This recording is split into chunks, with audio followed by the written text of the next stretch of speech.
renowned artists from all across the world. It is said that a work of art is one half of a secret handshake, a cryptic puzzle that seeks a password to crack it. And according to Pooja Bhaku, our artist of the day from Delhi, India, this password lies in the eyes of the beholder. So let's meet Pooja Bhaku, who's going to share her journey as a globally acclaimed tapestry artist who reinvented European needlepoint embroidery with blending in a little Indo-ethnic dimension. She will also talk about her art philosophy, her latest works, and a tapestry for charity initiative that sends 50% of all the proceeds from the sale of a tapestry to the rehabilitation of underprivileged children. So over to you, Pooja. Hi, I'm Pooja Bhaku. So firstly, I'm a tapestry artist from India. I create handcrafted needlepoint tapestries and thread paintings on canvas or fabric using threads or wool. Secondly, I'm the founder of Tapestry for Charity. It's an initiative that utilizes funds from the sale of my tapestries for the education and rehabilitation of underprivileged children. I am also an art professional, a creative writer, a blogger, and a poet. And I'm currently authoring a book which is an anthology of my write-ups and my poems and my life experiences. I did my undergrad in home science and my postgrad in public administration. So I grew up in a very nondescript town called Sanpur in North India. Sanpur is famous for its wood inlay work and it's exported across the globe. As a child, I loved to stick my finger into every hobby pie, whether it was painting or embroidery or crochet or knitting, tatting, sewing, macram, doll making, carpet weaving. The entire vibe in my neighborhood was very arty and very crafty, so I kind of imbibed it spontaneously. As a child, I was bitten by the recycling bug, and creating glass pyramids out of old medicine bottles, or creating dolls out of rags, or paper flowers out of newspapers. Anything and everything was kind of fodder for some creative experiment or the other. Painting and embroidery were two hobbies that I ran parallel initially, but then I gravitated towards embroidery because unlike a painting which keeps you static and confined to a studio, and embroidered tapestry can be carried anywhere and it can be created anytime. So even sitting snugly in bed. So that I thought was, a huge advantage of embroidery over painting. Also, the messiness of cold, wet paints was a little off-putting for me when I compared it to the clean, dry warmth of threads and yarn. Then I think a tapestry just draws you into a vortex of familiarity that is very comforting and very reassuring. Although I loved embroidery, I always hated doing, these tiny motifs and these dainty borders on fabrics. I always wanted to just smother the entire fabric with stitches from one end to the other. In college, I had read up a lot on Pertipua, which is an ancient European art form which was practiced in the 18th century by the elite and the ruling classes.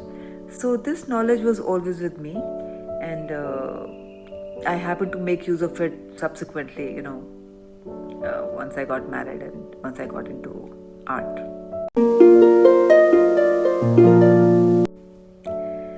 Right from my childhood, in my mind, I wanted to do my own business and be my own boss.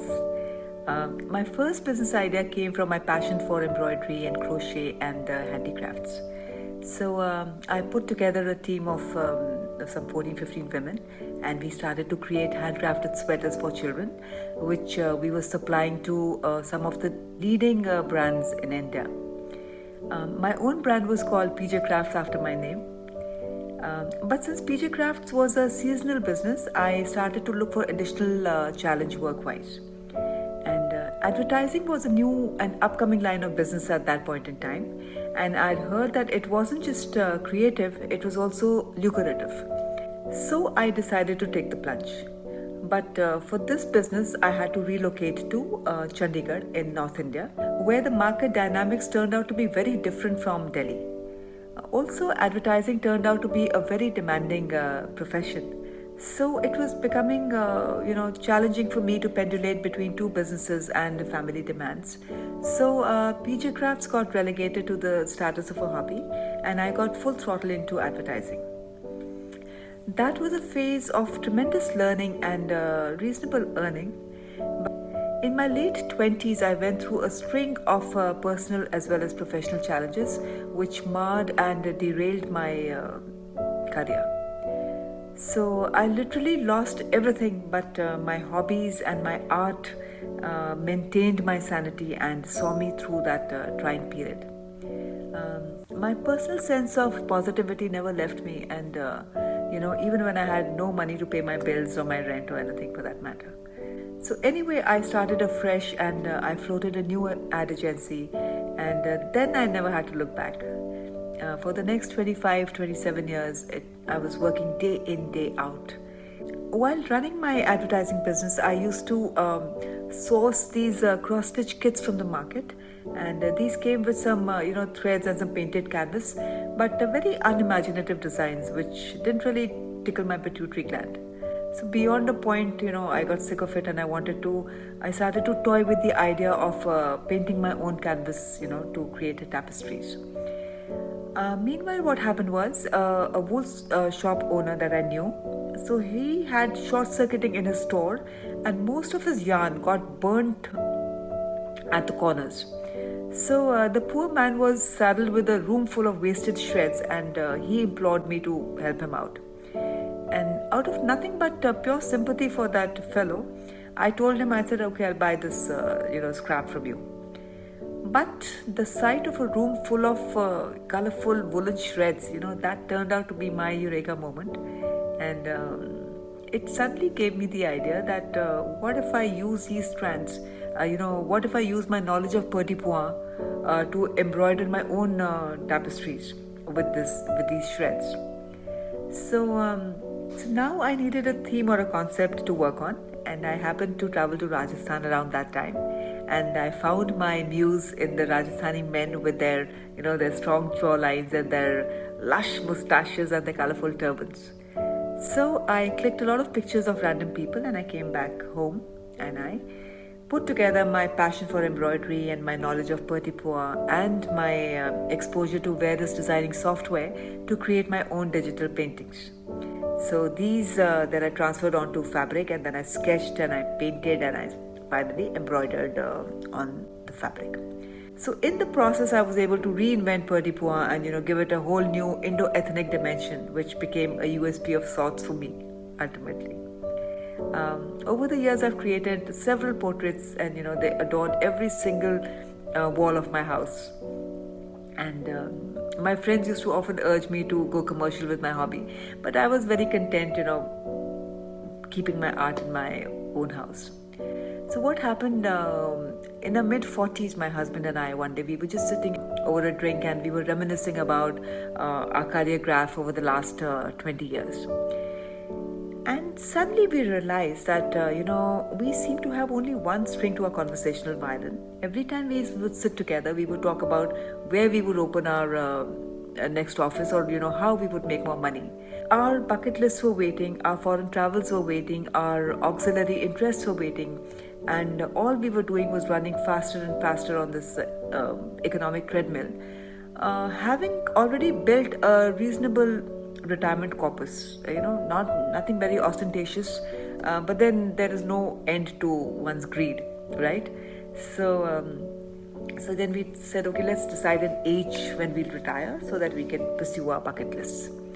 And so 50 was the age we decided that, wherever our business is, no matter where our career is at that point in time, we will retire. And so since we were the directors of our own company, the board of directors decided, and we decided to go ahead with it. So for me, it was literally like, unexplored Vibgyor vistas had opened up. And for the first time in 32 years, I was time rich. and I decided to make the most of it. So tapestry making as well as charity were a very integral part of my bucket list. So I started pursuing them in all earnestness after retiring from mainline advertising. I volunteered in different charitable organizations, including the Earth Foundation, the Learning Ladder, Akshar Gyan, and Connecting Suicide Helpline. I was also giving free designing support to a lot of NGOs and then startups also.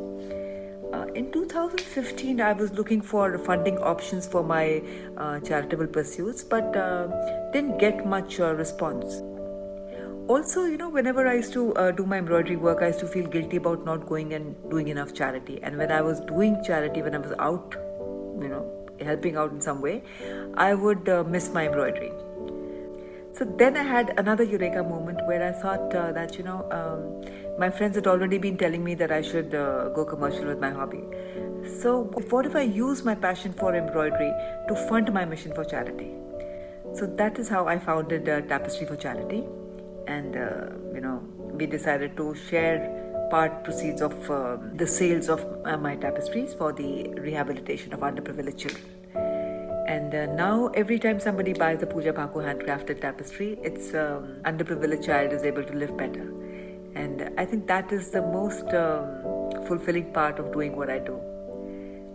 It's also heartening to see that today my environmentally sustainable tapestries are enjoying a global clientele, and they are showcased at some of India's premium home furnishing stores and online galleries. I also hold solo exhibitions of my artworks from time to time.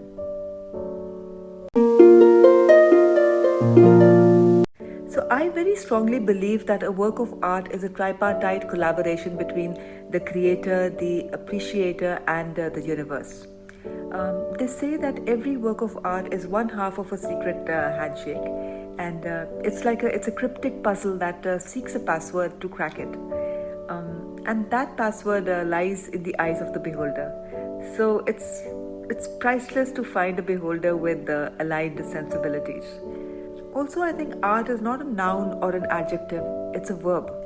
And why I say that is because art blends together different textures and tonalities and sizes and space, color, values in perfect proportions to communicate the intricacies and the fragilities of a concept far better than a noun or an adjective can. Let's face it, on a long enough time scale, all the creative work that we produce, the art, the music, the literature, the science, they are all destined to turn to dust. So are we. But it's the electricity of those moments when we put life's constant demands on hold and we become one with our creation. That's what makes the creative process so worthwhile. No wonder creativity is the bloodline of every individual, and its reward is the creative process itself. Like they say that you never really complete a work of art, you abandon it. The central idea of my initiative is to combine art with ecology, craft with creativity, and environmental sustainability with social responsibility. My long-term vision is to create an ecosystem where untapped and unidentified talent can blossom and can become self-sufficient. I would love to help as many people as I can to achieve their ikigai through creative pursuits. Recently, I had read a book titled Being Reshma. It's on an acid attack survivor who went on to become a famous model and walked global ramp walks. Moved by Reshma's story, I wrote a poem titled #Victim to #Warrior, and I shared it on social media. I met Reshma also, and then I started to wonder if instead of organizing ad hoc help for such survivors through Tapestry for Charity, what if I try and generate employment opportunities for them by making them a part of my initiative? So I'm now working on a project where I intend to collaborate with these survivors so that we create a line of tapestries which I curate and they create, and then together we put up exhibitions and we display them in art galleries. So I still need to work out the logistics and the scalability issues of my project because there's a lot of ad-libbing and a lot of extemporization that is required while creating a tapestry. But I'm sure it's a challenge that we can work around. The pandemic really played spoil sport here because of social distancing and these kind of challenges we have not been able to start yet. But now with things looking up once again, I'm hoping to start my project very soon.